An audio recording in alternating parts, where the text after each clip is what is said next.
शुरुआत आलोक शर्मा। आलोक जी, कल किसे पड़ने वाला है वोट छठे चरण में? पूरी तरह से इंडिया गठबंधन जीत की तरफ बढ़ रहा है मानक जी। मैं बिहार में बैठा हूं इस समय पटना में, और आज हालत यह है कि पटना में मतलब बिहार के नतीजे अगर आप देखेंगे तो इस बार कम से कम कह रहा हूं मैं 20 सीटें एनडीए लूज करेगा, मिनिमम 20 सीटें। और अगर इसी तरह का सारा रिजल्ट आप देखें मानक जी, महाराष्ट्र, राजस्थान, हरियाणा, छत्तीसगढ़, बिहार, यूपी, हरियाणा, इन तमाम राज्यों में अगर हम देखें तो लगभग 120 सीटें बीजेपी की कम हो रही। इन्हीं राज्यों में केवल, और मिनिमम बता रहा हूं कि 120 सीटें कम हो रही। जहां तक कल के फेज की चुनाव है तो 14 सीटें यूपी में है, यूपी में बीजेपी की हालत खराब है। 8 बिहार में है, 8 बंगाल में। आज हालत यह है कि अमित शाह जी, मोदी जी, सबको बिहार बार बार आना पड़ रहा है।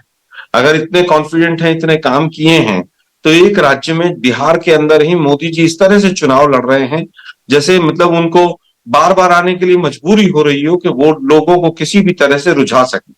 दूसरा, हरियाणा के अंदर देख लीजिए, आप दिल्ली के अंदर देख लीजिए, पिछले 2 महीने का चुनाव प्रचार देख लीजिए। इतने मोदी जी ने टीवी इंटरव्यू दे दिए, केवल और केवल भारत पाकिस्तान, हिंदू मुसलमान, फलाने ने ये कहा था, ढिकड़े ने ये कहा था। एक टीवी इंटरव्यू में ये नहीं कह रहे हैं कि मुझे वोट क्यों दे दीजिए, 10 साल में मैंने क्या क्या किया है जिसके बेसिस पे वोट दे दीजिए। नोटबंदी कहीं सुनाई दिया हो, स्टार्टअप, बैठअप, लेटअप, नोटअप, कहीं पर भी कोई मेक इन इंडिया हो, कोई कहीं कुछ सुनाई दिया हो तो आप बताइए। कोई अच्छे दिन की बात हो तो सुनाइए। पंजाब जाते हैं तो वहां की लोक लुभावन बातें करने लगते हैं, बिहार आते हैं तो किसी को कोसने लग जाते हैं। अपने गिरेबान में नहीं झांक रहे हैं कि दिल्ली में 7 में से 6 कैंडिडेट उनको बदलने पड़े, और 7वें की हालत यह है कि जो पत्रकार जैसा सवाल पूछ ले वो वहीं फंस के खड़े हो जा रहे हैं 7वें कैंडिडेट इनके। तो मुझे लगता है कि जिस तरह से दिल्ली आज में आलोक जी, आप तो दिल्ली से आते हैं, आपने तो अपनी बरसों राजनीति दिल्ली में की। दिल्ली में बीजेपी ने 6 उम्मीदवार बदले, मान लिया, लेकिन आपको भी तो आम आदमी पार्टी से गठबंधन करना पड़ा, ये नौबत आ गई। आलोक जी, मान लीजिए। देखिए, 1989 के बाद मानक जी गठबंधन की ही सरकारें चल रही हैं। कहीं पर भी हो, मोदी जी भी जो है बिहार में गठबंधन ही चला रहे हैं। 10 साल इतना अच्छा काम किया होता तो बिहार में अकेले लड़ लेते। ईडी सीबीआई लगा के महाराष्ट्र की सरकार गिराई, ईडी सीबीआई के डर से यहाँ बिहार की सरकारें बदल देते हैं आप। तो पूरी तरह से आज लोग कह रहे हैं रोजगार कहाँ है हमारा, महंगाई की बात करके आए थे वो कहाँ चला गया। किसान पूछ रहा, आमदनी डबल करने की बात थी, मोदी जी उस पर बात करो ना। ये स्क्रिप्टेड इंटरव्यू देके क्या करोगे आप? देश जनता पूछना चाह रही है कि भाई एक मतलब कब तक ये आप जुमलेबाजी करते अच्छा आलोक जी, आप तो बड़ी खुल के अपनी बात कहते हैं। अब देखिए, सिर्फ 2 फेज बचे हैं, एक कल वोटिंग हो जाएगी, उसके बाद सिर्फ एक। आज थोड़ा अपनी दिल की बात आलोक जी बता दीजिए दर्शकों को।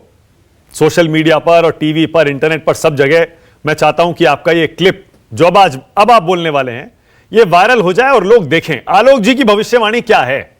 अब मुझे बता दीजिए, आज कितनी सीटें देश में आ रही हैं, कितनी सीटें और कल जो मतदान होने वाला है वहां आ रही है, बता दीजिए।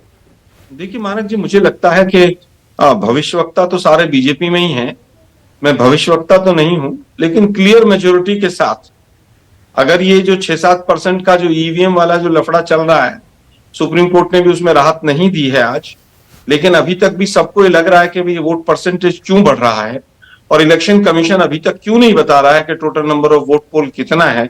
अगर इसमें गड़बड़ झाला है तब तो कुछ नहीं कह सकते, फिर तो मोदी जी 400 पार करें, 500 पार करें, 700 पार करें, कोई कुछ नहीं कह सकता है। लेकिन अगर फ्री एंड फेयर इलेक्शन है तो एनडीए की सरकार नहीं बनेगी, मोदी जी प्रधानमंत्री नहीं बनेंगे, इंडिया गठबंधन पूर्ण बहुमत के साथ अपनी सरकार बनाएगा। अच्छा ठीक है, अब मुझे बताइए, कल जहां जहां मतदान है उसके बारे में पूछ रहा हूं, जरा बता दीजिए यूपी में कितनी सीटें आ रही हैं इंडिया गठबंधन की? देखिए, यूपी में 14 सीटें हैं, एग्जैक्ट कहना नहीं, मैं टोटल पूछ रहा मुझे हूं, फेज वाइज नहीं, टोटल बता दीजिए ओवरऑल।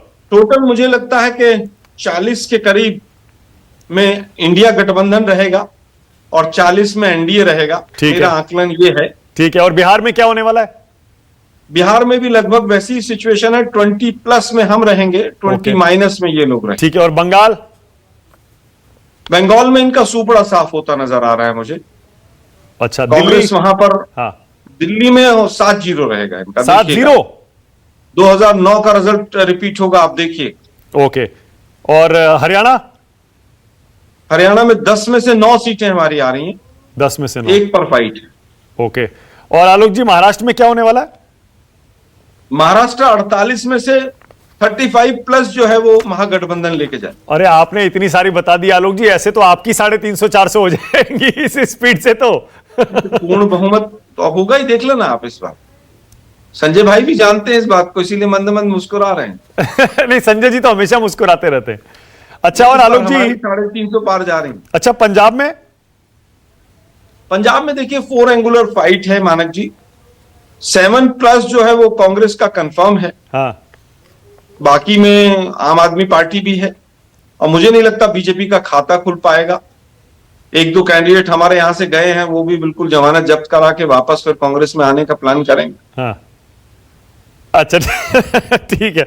ओके, संजय कुमार, अभी प्रेम शुक्ला जुड़ने वाले हैं, उनसे भी बातचीत होगी। पहले संजय जी, जरा मैं चाह रहा हूं आज के दूसरे सवाल पर आपकी राय ली जाए थोड़ा।